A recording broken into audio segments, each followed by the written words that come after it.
Today, we will have a really good episode because we have the University of Alabama team orthopedic surgeon and one of the super surgeons for Major League Baseball, Dr. Lyle Cain, who has been with the Andrews Institute for the last 26 years. And he will sit with us here at the American Sports Medicine Institute conference and talk about injuries in baseball, especially overhead thrower from the youth all the way to Major League Baseball. So if you are a really fanatic of baseball and you are really interested into baseball injury, especially in the shoulder and elbow, this is the show for you because we will get the insight for one of the super surgeons in Major League Baseball and a pioneer in baseball-related injury who's performing over 1,000 UCL reconstruction and is being really important to developing these programs and this surgery for this type of player. So stay with us because in a few minutes, you will have this episode and you don't want to miss it.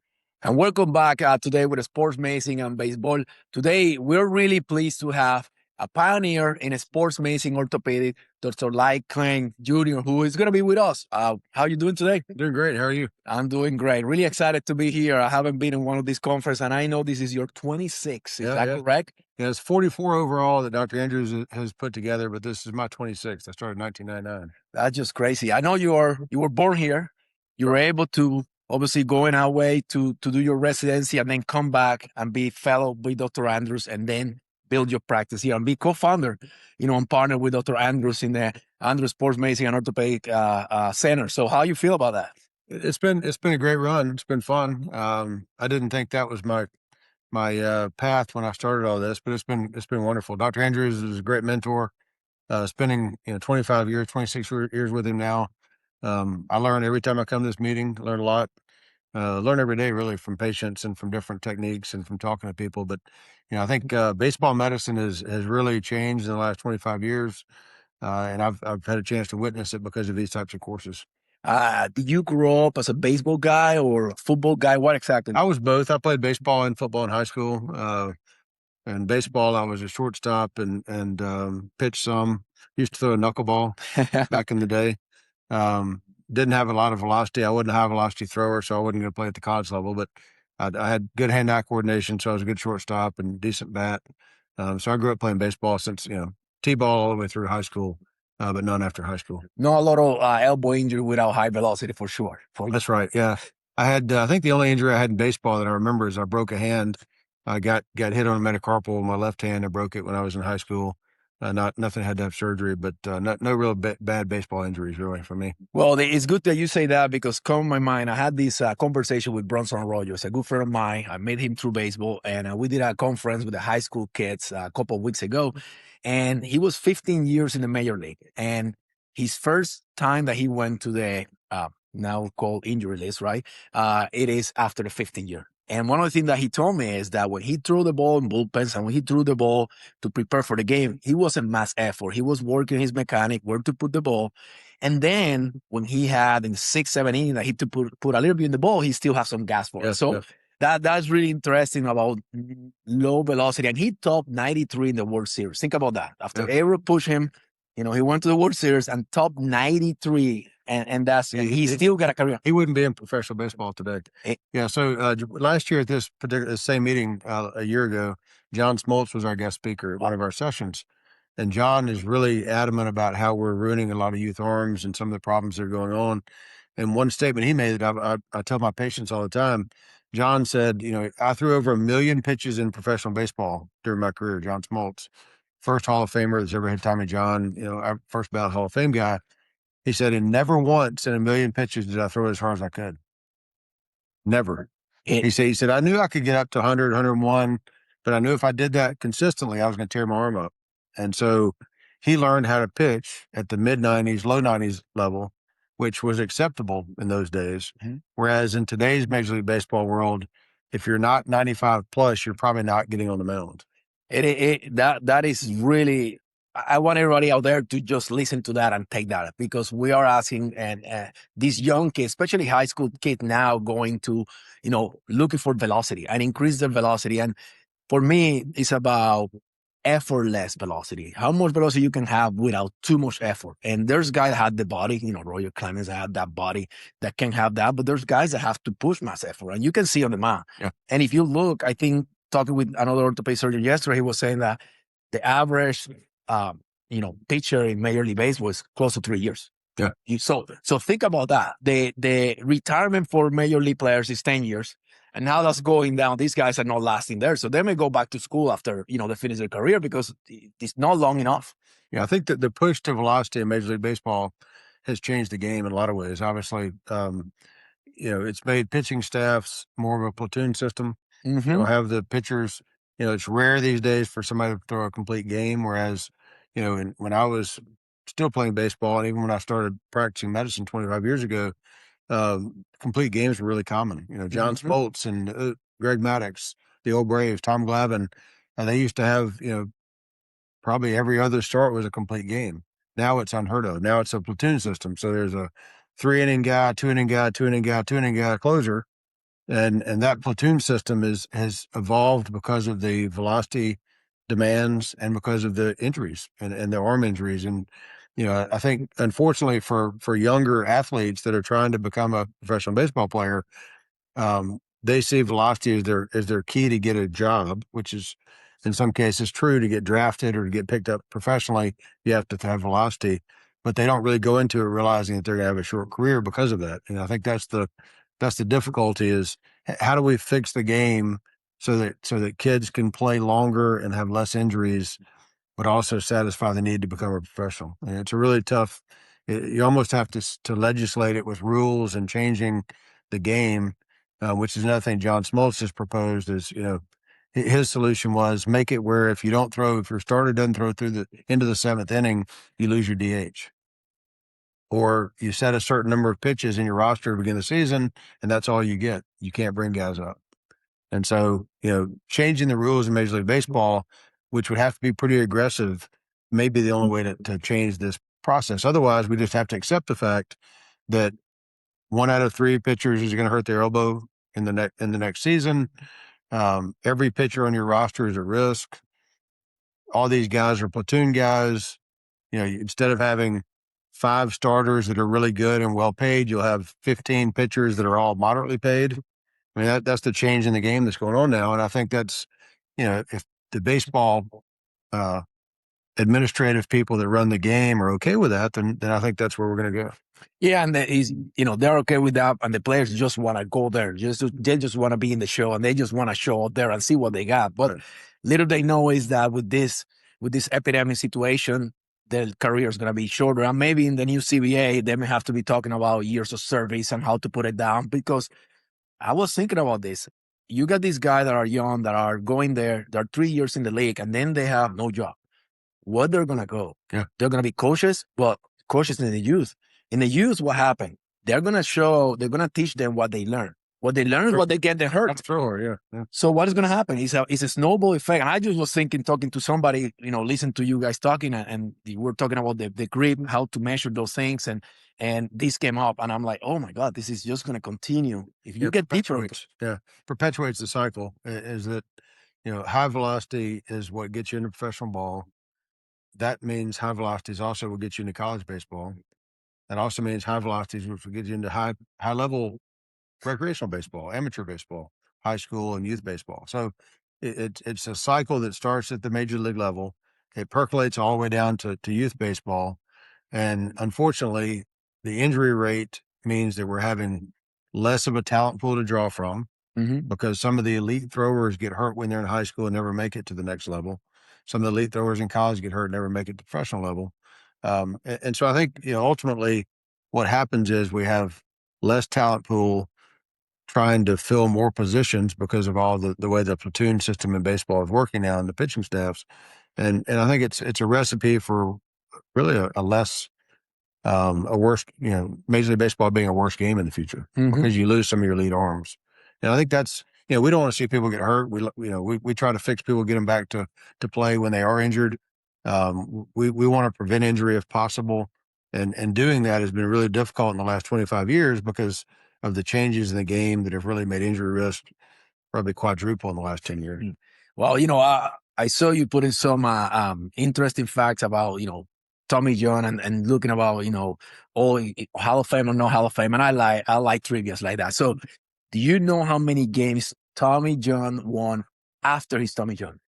So I do know. So for full disclosure, I talked with Tommy John about this a few years ago. He was a guest speaker at one of our events, and it was interesting. He had 288 wins overall. Mm-hmm. I think it was 160 some odd after Tommy John. 164. 164. Is not in the Hall of Fame, which is a sore subject with him for sure. And I think, I'm not a baseball Hall of Fame voter, but I think somebody that went through the process he went through as the first ever to go through it and be successful with Frank Jobe, and Dr. Jobe's in the Hall of Fame. I think Tommy John should be in the Hall of Fame. Now, again, I'm not a baseball writer or Hall of Fame voter, but it makes sense to me that he should be in the Hall of Fame. And I had some trivia questions in my talk yesterday that I think you're alluding to. One was the first player to ever have Tommy John surgery and make the Hall of Fame was someone you wouldn't think about. It was a 21-year veteran. I want to answer. Yeah. I saw it yesterday, guys. It's Paul Molitor, right? Paul Molitor. So Paul, position player, middle infielder, had surgery in 1984 and was inducted to Hall of Fame in 2004, but he had a 21-year career in Major League Baseball as a position player and had Tommy John surgery. The first Tommy John reconstruction patient to ever make the Hall of Fame. I was actually a part of the surgery with Dr. Andrews during my fellowship year, had surgery in March of 2020. Longtime pitcher for the Braves, John Smoltz. John Smoltz, interesting story just for you guys that are baseball nuts. So John injured his elbow in 1999 season. I was a fellow with Dr. Andrews in 99. John Smoltz came to see us. We took care of a lot of the Braves back in those days and a lot of professional baseball in general. He had a UCL tear, had a Tommy John tear, but he told Dr. Andrews, he said, I think I can change my mechanics and make it through it. So he actually pitched the 99 season with a UCL tear. At the end of that season, he was pitching in October and it had a complete blowout. He had changed his arm slot. He had gone from a more vertical arm slot to more horizontal. He dropped his arm a little bit, was able to get through the entire season as a starting pitcher for the Braves in 99, and then he blew it out completely. We ended up fixing it in March of 2020. He was inducted in the Hall of Fame in 2019, but he's still the only pitcher post Tommy John surgery that's ever made the Hall of Fame, which is amazing. That is for you guys, Braves fan. I grew up as a Mets fan. I have a couple friends. My name is Angel Velasquez. I have Angel Garcia and Angel Munoz. Those two are Braves fans, and they will love this part. So one more thing is, how many games Sandy Koufax won? I assume it's over 300, but I don't know exactly. I think it was 165. Really? Sandy Koufax won 165. So think about it. Think about it. Yeah. I mean, Well, the reason I say that, the knock on Tommy John is he didn't win 300 games. So that's what all the experts in Baseball Hall of Fame data say, that it's because he didn't win 300 games. Well, I think Sandy Koufax, because his career was shorter because of his injuries, but I think it was 165. I was looking at that, and think about it. Tommy John won 164 games after Tommy John, 288 total.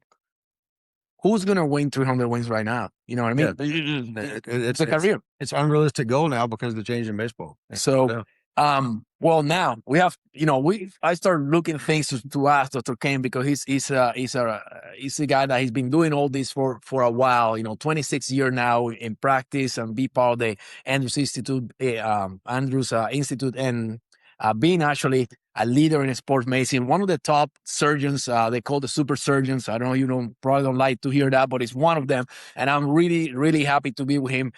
Now, with this epidemic that we have, what do you think is one of the main risk factors for the youth and Major League Baseball?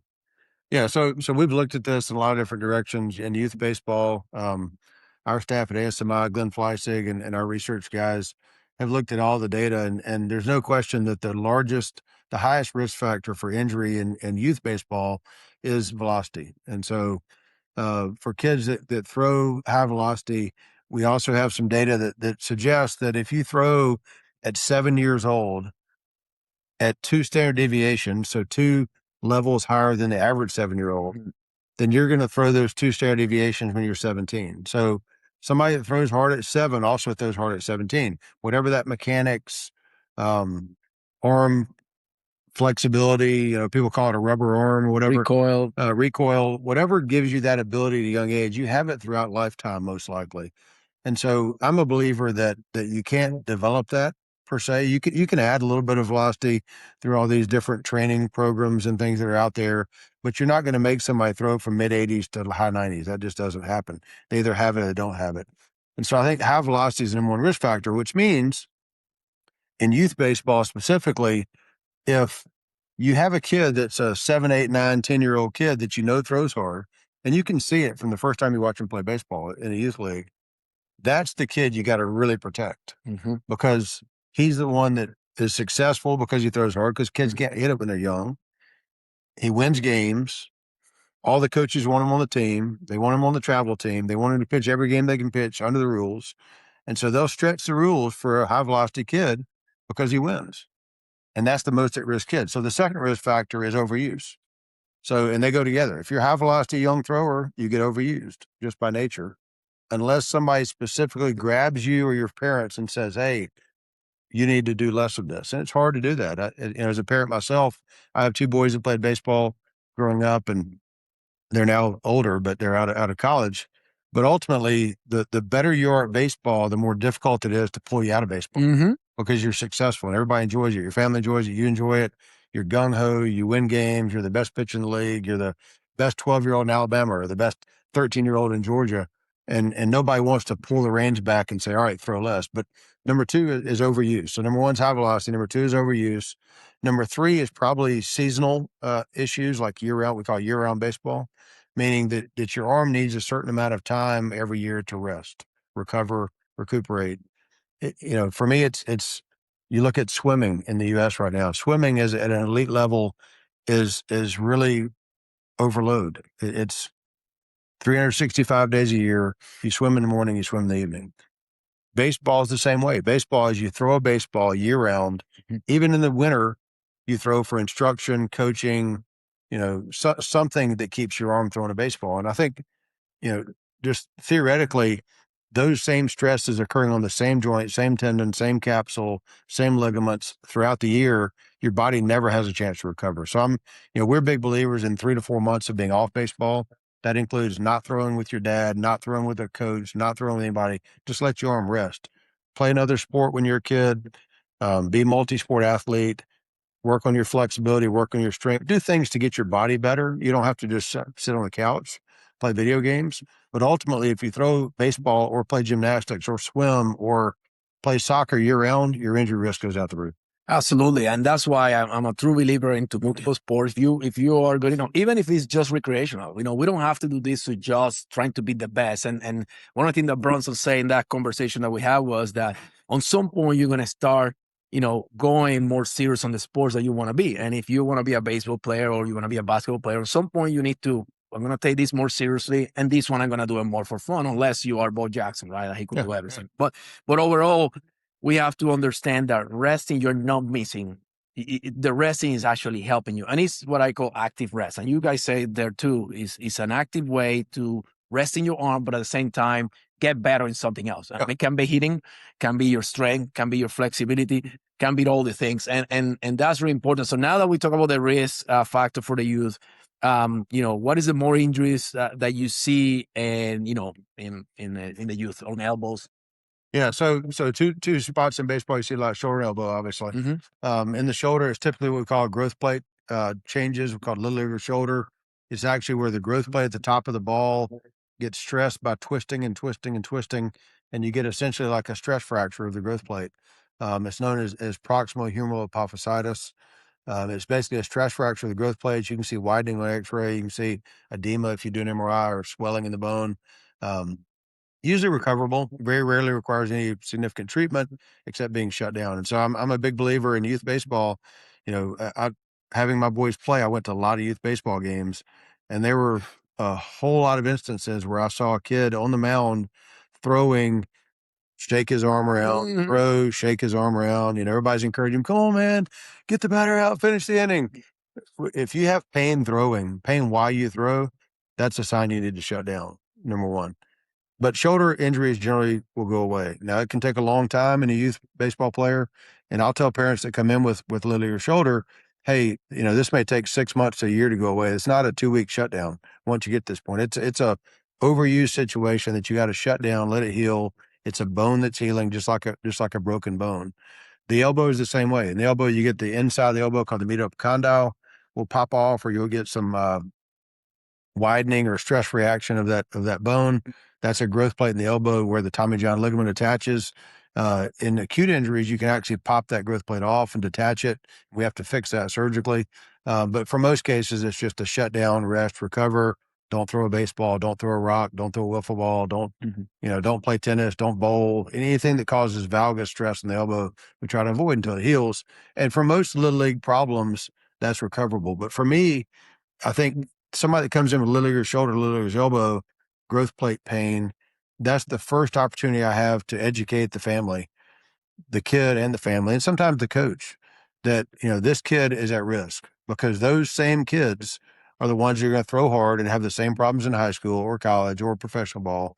And so if you can get to them early as a physician or coach and say, hey, you're having little leaguer shoulder, that indicates to me that number one, you probably throw high velocity. Number two, you're probably overused. Number three, you probably play too much. And if you can address those three things, your chance of playing at the next level, whether it's high school or college or professional, is much more likely. And so, that conversation, I don't see all those kids. Some go through our non-surgical doctors like you, but as anybody that deals with baseball players, when you see a little leaguer shoulder elbow, that ought to be the first alarm to go off in your head that says, hey, this kid's at risk. He may not make it very far because something about his throwing caused this injury. It's the same mechanism that's going to cause a Tommy John surgery or something else down the road, rotator cuff, labral problem. So it's not something we generally have to operate on, but it's a really good indicator that we need to be careful with the kid. And that's remind me a guy when my hometown we were growing up. We were probably 12, 13 years old. Rodney, I remember, and Rodney was in Spanish we call tira piedra. Like Luis Castillo, they call the piedra because throw hard. And Rodney pitched until probably 14, 15, and then after that, I never saw him playing. Yeah. We don't know what happened. We didn't have in my hometown. Your primary care is a family doctor or a generalist at that time. Give you some Tylenol, Panadol, and whatever we call it. Acetaminophen, keep moving. Now we see these guys and we look and we do MRIs more often. So we're going to see the injury more often, but that's a way for educate. And that's the part that is important for us is educated. So these guys doesn't get hurt. And I follow my kids. I got a 14-year-old. I got an 11-year-old. They play baseball. I got 5 kids total, but those are the one in baseball. And I can see it. I tell the coaches, when kids are bouncing around from team to team because they want to get more competitive and that, my kid has bounced around because he's looking for a little bit more competitive, but he's not a pitcher, right? So I don't worry about that. You don't know the kid, and you have to know as a coach. You need to know the kid and how they throw, the release point, where they throw, and then if you see that changing through the inning or to the innings, and you can see the fatigue, you can see the drop, the body going forward, arms staying behind. You know that they're getting fatigued. Yeah. And you don't need speed to see the fatigue. You just need their mechanics. And if you pick on that and you got good coaches that care about your kid, they take him out. We got on a tournament that this kid pitched like 13 innings. I don't know how many pitches in like 4 days. And there were a limit and they're going to the championship game. And our coaches told he has 5 pitches with a batter with the limit. And they could wait until he pitched the next and he forfeit, we win. They went and told the coach, hey, you got 4 more pitches and he's over. And if he's over, you can lose the game. Yeah. They don't want to end the tournament. These are good people, coaches, right? And they were watching. They were watching not just their kid, they're watching others. Because the other kid was good too, right? So you want to be sure I don't beat you. But at the same time, they give it a chance to adjust. And that's what you want. You want a group of people. That's my other thing is the recommendation out there for families that have young kids that are looking at are paying a lot of money to go to these crazy tournaments. And I know you're in Alabama, it's a big baseball place. You got Atlanta or Georgia really close, but big baseball. My recommendation for them is find a team that has good coaching, that teach your kids how to get proper mechanic, that protect their arm, and allow them to develop to get to a next level that in this case will be high school. And from high school, you got to get good coaches that get you prepared for college. And what is your advice for those families when they're looking for a team for the injury standpoint? Yeah, I think that's a great question. And really, as I mentioned, I think there's certain things you can develop in baseball, certain things you can't. So in baseball, you can develop your hand-eye coordination. You can develop different types of pitches potentially as you get older. It's hard to develop velocity really. And so, velocity, despite all of the different programs that are touted right now to get you velocity, they can only get you 2 or 3 miles an hour. It's not going to change 10 miles an hour velocity. So what I tell parents is, find, like you said, a team that's reasonable. Reasonable to me means you're not going to mortgage your house to play travel baseball. That, if from a financial standpoint, it's a burden on your family to travel to all these weight tournaments, don't go to weight tournaments. Whether you travel to a weight tournament or not and do travel ball or go to Perfect Game or go to any of these different big showcase type tournaments, doesn't determine at a young age whether you get an opportunity at the next level. Now, once you get to high school age and you're maybe a junior in high school, sure, there's advantages to some of those because you have recruiters and coaches in there, and there's all these stats and stuff online. But the reality is there's much more of a risk if you're playing multiple teams to have an injury where you never get to high school. And there's some stats that, that these are old stats. I don't know, they've been updated recently. Somebody needs to really do this, looking at Little League World Series, right? So Little League World Series, theoretically the best 12-year-olds in the world. Every year it's on ESPN now, and it's a big deal. And, even at, my kids are done with baseball, we'll watch the Little League World Series because you want to see what's going on in the world of baseball. And these amazing kids that are 12 years old and look like full grown men.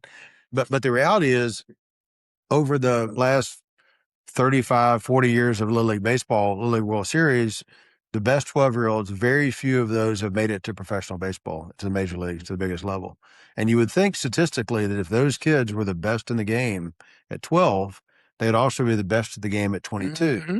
The problem is a lot of them get hurt. And so, my description to parents is, let your kid play baseball to develop baseball habits and skills and understand the game and develop a love for the game. Don't make it a full-time job. Don't make it a year-round job because they get burned out or they get hurt.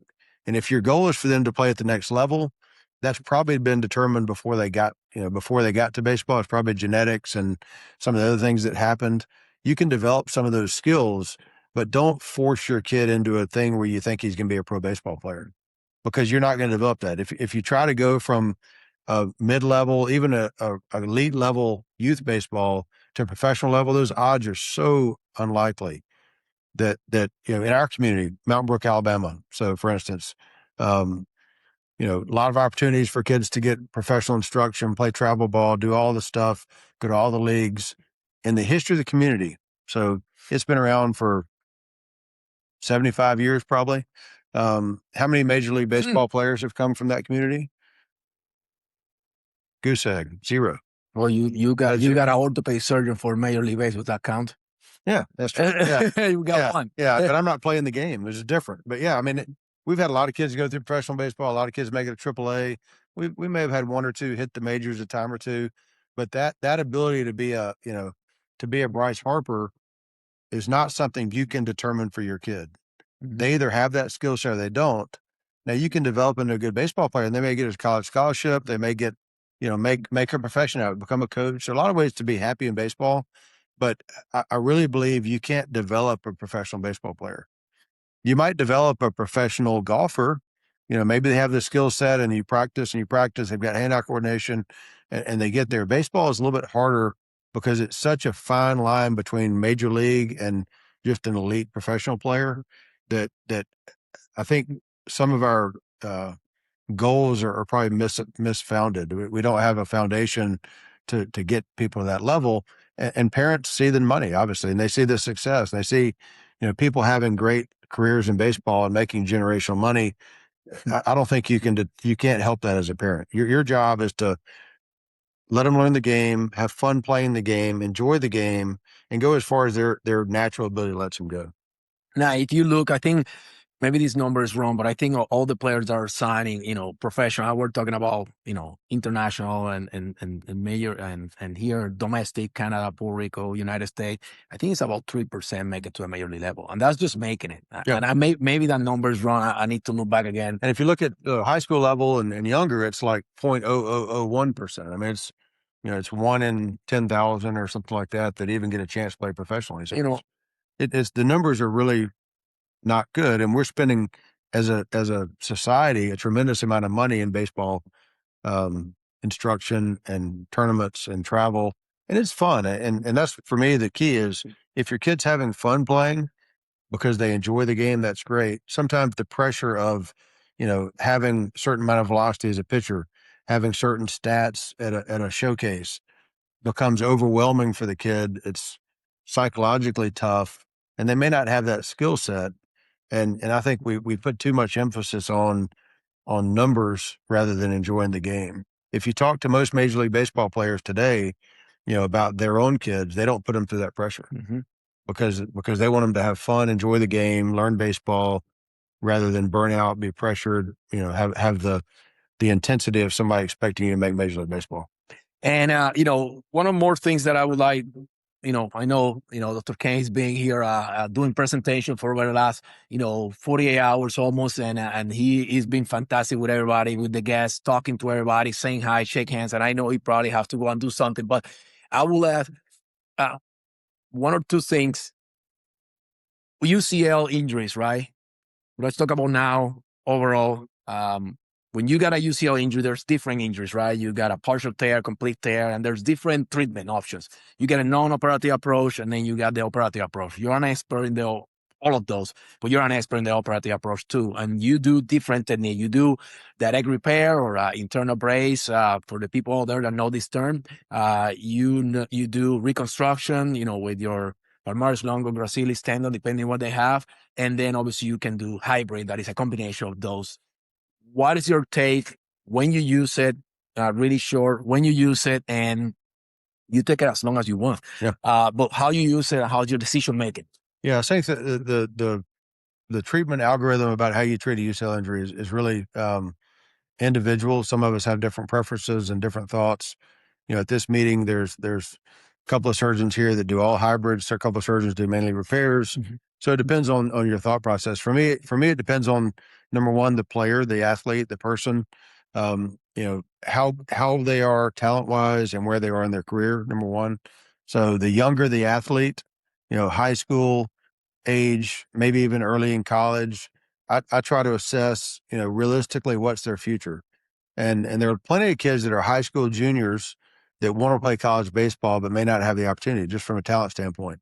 Because in today's world of NIL and transfer portal, a lot of kids aren't getting college opportunities. They're having to go to junior college and try to go to Division I. And, there's all difficulty about what your future is in baseball. So I try to assess that from the player and their family. The people that have a short window for recovery, so either the end of their high school or college career, or they're, from a season standpoint, are going to get into 2 seasons if they have surgery, we generally do the UCL repair with internal brace.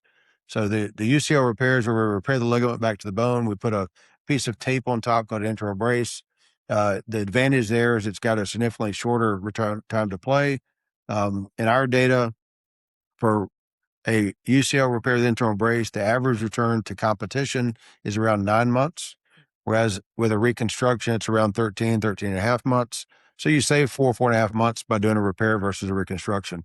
So for the younger patients, less severe injuries, less tissue damage to the ligament, we do a UCL repair with internal brace. So that's the easy one. The second is when you have either a higher velocity thrower or someone that's got a longer career in baseball, somebody that's going to be a high draft choice. Maybe they're a high school kid that's going to get drafted in professional baseball where they've got a lot of time to mature and develop, and the team's going to take time with them. Those kids have a longer runway in terms of getting well. And so for those, we'll do a reconstruction typically, either because they have more tissue damage or they're a higher velocity thrower, or because we know we've got a couple of years to rehab them. Essentially, when you do a reconstruction, you take a graft, as you mentioned, either from the wrist called the palmaris longus or from the leg, which is one of your hamstrings called a gracilis tendon, and we make a new ligament essentially. When you make the new ligament, traditionally the Andrews Job technique has really good outcomes. It's somewhere around 90% return to play. The average return to play in our group was 13 and a half months. If you look at professional baseball, it's probably more like 16 to 18 months return to play. And so you've got to have a couple of seasons in most cases to get back to normal. And that's what you see in the major leagues. When somebody has a UCL, the first year back, they're kind of limited. That they may pitch professionally, but they're on a reliever role like John Smoltz did, or like Shohei Ohtani, they're doing batting only if they're a dual sport guy, a dual position guy. For those higher velocity guys, we still worry about a graft being damaged when they throw, because if you're throwing really hard, which most major league guys do now, there's tremendous force across the elbow that even a new ligament, new graft, best technology we have can re-tear. And those revisions, re-tears have really increased over the last 5 to 10 years because of the velocity that we're seeing in baseball. So for those players, most of us have gone to what we call a hybrid. A hybrid is where we take a graft, we do the palmaris or the gracilis, but we also add a piece of tape or internal brace to kind of do best of both worlds. So we have a new graft for new tissue, strong tendon, strong ligament for the UCL, and then we put a piece of tape, multiple different ways to do this, but we put a piece of tape from one end to the other to kind of protect it, help share the stress, help take pressure off the ligament, and hopefully have less of a revision situation. So the hybrid has become more popular in high level baseball. There are some potential risks with the hybrid in that the tape itself, we think, may stress shield the ligament. It may cause trouble later on in some ways that we don't really understand yet. And so there's kind of this discussion in our world of, do we do a hybrid on everybody? Do we put internal brace on everybody? Keith Meister, who just spoke at our meeting, he does hybrid on everybody because he's dealing with mainly elite baseball players, professional major league players. If you're dealing with mainly high school age or even college age, they probably don't need that hybrid. They may be fine with a reconstruction or a repair without the graft. And those players, it's really individualized based on individual talent level and their future of baseball. Those are really important, for the people out there. We trying to do this educational, for families, but educational for our fellows, sports medicine doctors out there, because that's what we do. And I was, Major League Baseball for 9 years. I was lucky enough to be right at the right place, right time. And my first team physician older than the high school, my fellowship was Cincinnati Reds. So, right place, right time, speaking the bilingual, that helped. And I learned a lot. I learned a lot from you. I learned a lot from guys like you, like Tim Krejci. I learned a lot from other guys and going to conference, and really appreciate all this time that you have. You say yes at the beginning. I called Glenn, I sent a message, and they say, hey, Dr. Cain will do it for you. And I'm, oh my God, that's great. Yeah. So it's really being a pleasure to have you today. I don't take too much more of your time. I hope that we can see each other at some point, and really, really good for that education. To the people out there, these the people that know, these the leaders on sports medicine and orthopedic that knows and treat this because they love what they do, because they know the game, and because they're been in the game as a player that he is, and with his kids. So, when you're out there, don't matter where you are, look for that person that understands you as a player, understand you guys as a family, because that's the art of sport medicine.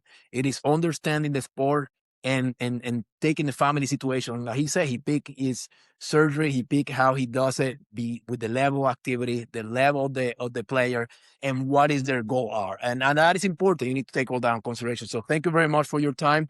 It's been a pleasure for me. You had no idea how happy I am to have you here today. I really appreciate you having me. I've enjoyed it, and thanks for coming to the course. It's for any of you guys that want to learn more about baseball. This injuries in baseball. This is our 44th year doing it. We rotate across the country. I think next year we're in Orlando, but we usually go Birmingham, somewhere in the East Coast, somewhere on the West Coast, and so ASMI.org is our organization, American Sports Medicine Institute. You can find out where the next course is. If you're interested in baseball, it's 3 days of full speed baseball. It's immersive. It's 12 hours a day. You get CME credit if you're in the medical field or PT or an ATC, and it's you can learn more about baseball than you ever thought you wanted to know. You had no idea. We have guys like him who knows the game from inside out. And you guy, other orthopedic surgeon like Meister, he has a baseball in his pocket. He walk, he tell you about grip. He showed me picture about all the grip that the players have that he take in consideration. We have guy like Glenn Fleisig, that it is a biomechanic guru working with you directly, that he has all this great idea. We even got here Dr. Gary Green. He's around. He's a Major League Baseball medical director. Cannot be better than this. You got Kevin Wilk, who's probably the baseball guru of physical therapists in the world, and developed a lot of the throwing programs and rehab programs out there for baseball. So it's really a compilation of all that baseball entails and you'll learn everything from strength and conditioning to physical therapy to athletic training to the medical stuff we do. And so it's a really deep course that I've learned every year. I learn something new. Remember, if you like this episode, please subscribe, please like. I'm doing this for fun. I'm doing this because I miss baseball so much, being with guys like this that I used to talk on a regular basis. That's the reason. Should tell my story, tell the stories, and that's all about. I'm a sports medicine doctor. I love what I do. Remember that in sports medicine and baseball, this is where baseball meets sports medicine. So thank you very much. Thank you. Thank you. Appreciate you. Fastball on the outside corner called third strike. Swing and a miss, strike three. High heat again from Riley Quick. My name is Lyle Cain. I'm an orthopedic surgeon at Andrews Sports Medicine Orthopedic Center in Birmingham. Today it's game 2 of this series between the Jaspers of Manhattan and the Crimson Tide of Alabama. The day of my injury was my first start against Manhattan College in our second game of the year. There's a runner on first, and I struck the guy out, and I felt something like in my arm, like kind of just like separate, it felt like. Went back in the locker room and basically just like did a few tests on my arm, and it wasn't like in a good place, obviously. So Riley had what's known as a Tommy John ligament injury. It's known as the ulnar collateral ligament of the elbow. Really common in baseball pitchers, especially guys that throw really hard like Riley does. So I've known Dr. Cain kind of for a while now. He's on the football field for our games, for high school football. So there was nobody else really in my head that I wanted to do the surgery. That was a guy that I trusted.